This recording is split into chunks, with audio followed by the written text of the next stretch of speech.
Hi guys, MG have taken the electric market by storm with the MG4, but now things have got bigger and better because they've brought out the XPower version. Now this is faster than some supercars, but it's a 10 grand difference compared to the SE base spec. Question is it worth it?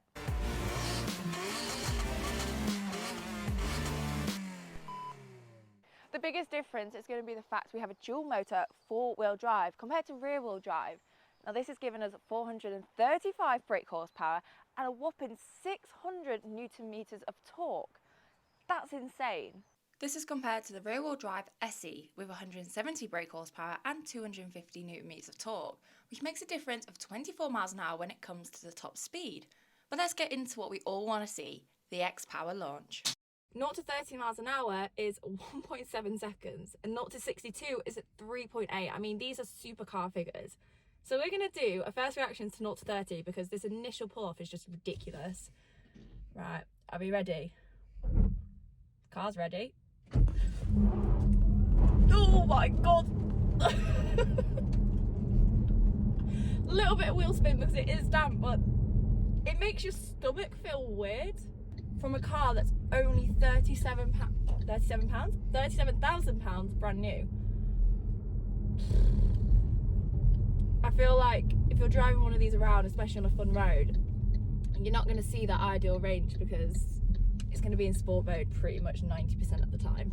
So what is the efficiency? Well, MG predict a combined of 3.27 miles per kilowatt hour and 3.6 on the SE. Yet we have seen up to 5 on the SE and only 4.2 on the XPower. You're going to find a NCM 61.8 kilowatt hour usable battery. Now this will give a combined range of 239 and an average 3.2 miles per kilowatt hour. The SE actually has a different kind of battery called an LFP at a usable capacity of 50.8 kilowatt hours. And even though it's got a bigger battery, it's actually quicker in charging.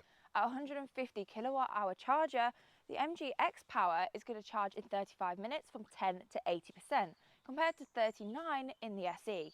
But enough about facts and figures, let's look into the specifications. Well, let's start with the obvious, this lovely green colour, which is actually called racing green, so fits the XPower perfectly. This is only available in this model. You can expect to see a lot of the upgrades that you find on the Trophy, with a few additions and upgrades. Let's get a rear wiper, 18-inch Cyclone alloy wheels, black Alcantara upholstery, my favourite launch control, metal sports pedals, dynamic driving management, which actually comes with a track mode for G-force and lap times, bigger uprated vented brakes, which also come with a nifty orange caliper that says XPower on it, suspension upgrades, and it's even 25% stiffer than the SE. But what does all of that mean when you take to the road? But it's more than what you think because it actually has electronic locking differential and intelligent motor control, which means all 4 wheels can do torque vectoring. This is going to give us maximum traction, which with a car with this much power, it definitely needs. So it does have tuned dampers, recalibrated springs and stiffer anti-roll bars, all created to make this perform even better. But if you're going over a speed bump or a potholey road, you certainly notice a difference driving the XPower compared to the SE. The XPower has been a fantastic step up, offering something not all EVs do, performance on a budget. And most importantly, it gets Donnie's seal of approval. The XPower starts at £37,000 with the SE starting at 27, so £10,000 difference. But I think it's safe to say you definitely get a lot for your money, especially looking at other manufacturers where the difference of a base spec and a top performance spec would be a lot more than £10,000. So there we have it guys, you all know the drill. To make my journey your journey, like, follow, subscribe, and I'll see you next time. Bye!